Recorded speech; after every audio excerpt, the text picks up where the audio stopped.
મિત્રતા, વિશ્વાસ અને સોશિયલ મીડિયા પર થયેલી થોડી વાતચીત. કોઈએ કલ્પના પણ નહીં કરી હોય કે આજે વાતચીત છે એ જ વાતચીત એક 23 વર્ષના યુવાનનો જીવ લઈ લેશે.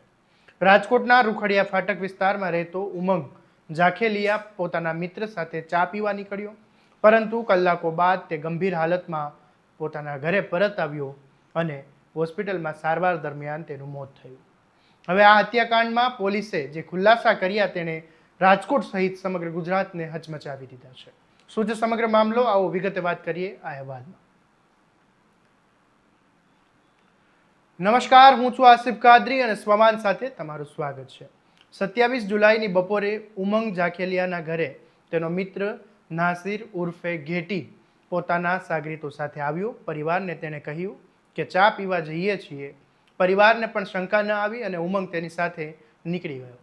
પરંતુ સાંજે લગભગ 5 વાગ્યે એ જ ઉમંગને ગંભીર હાલતમાં તેના વિસ્તાર પાસે મૂકીને તમામ આરોપીઓ ફરાર થઈ ગયા. પરિવારજનોએ તરત 108 એમ્બ્યુલન્સ મારફતે ઉમંગને સિવિલ હોસ્પિટલે પહોંચાડ્યો, પરંતુ ડોક્ટરોએ તેને મૃત જાહેર કર્યો.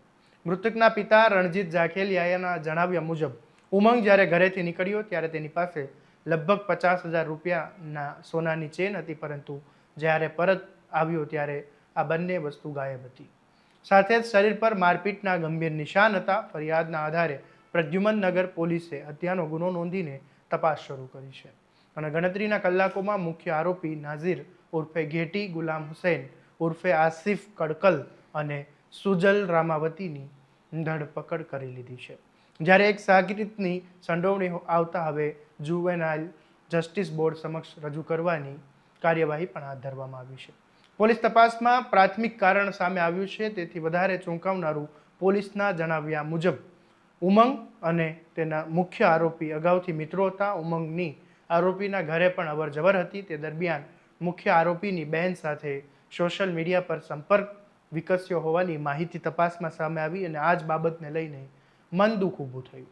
ત્યારબાદ આ હુમલો કરવામાં આવ્યો હોવાની પ્રાથમિક શંકા પોલીસ દ્વારા વ્યક્ત કરવામાં આવી. આ મામલે પોલીસે શું કહ્યું એ સાંભળી લો.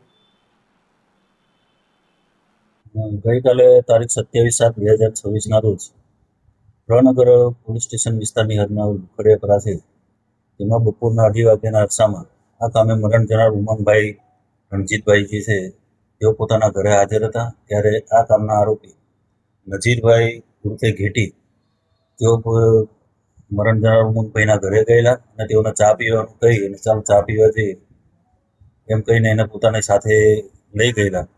ત્યારબાદ એ પોતે અને તેના મિત્રો જે નાજીરભાઈ છે તેની સાથે આસિફભાઈ, સુજલભાઈ જે એના મિત્રો છે એની સાથે લઈ જઈ અને મોરબી રોડ બાજુ લઈ જઈ અને આ જે મરણ જનાર ઉમંગભાઈ છે જેઓને મરણતોલ માર મારેલો, મરણતોલ માર માર્યા બાદ ફરી રૂખડિયાપરા પાસે આવી અને એના ભત્રીજાની વિજય ભત્રીજો છે એના દુકાન પાસે આવી અને ત્યાં મૂકી અને જતા રહેલા.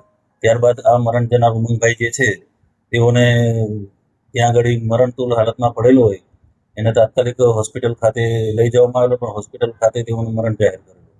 એ બાબતની એના પિતાશ્રી રણજીતભાઈ પૂનાભાઈ ઝાખેલિયાનાઓની ફરિયાદ લેવામાં આવેલી છે. ફરિયાદ લીધા બાદ રણનગર પોલીસ તેમજ ડીસીબી તેમજ તમામ પોલીસની ટીમો બનાવી અને તાત્કાલિક આરોપી ધરપકડ કરવા માટે ચક્રો ગતિમાન કરેલા અને હાલ તમામ આરોપીની ધરપકડ કરેલી છે. એમાં 4 આરોપીની ધરપકડ કરવામાં આવેલી છે, જેમાં 3 મેજર છે, જેમાં એક નાજીરભાઈ ઉર્ફે ઘેટી જુસાફભાઈ નગામના, બીજા છે આસિફ ઉર્ફે ગુલામ મોહમ્મદ અને ત્રીજો છે સુજલભાઈ કાલુભાઈ બાવાજી અને એક કાયદાના સંઘર્ષમાં આવેલ કિશોર છે. આમ 4 લોકોની ધરપકડ કરવામાં આવેલી છે.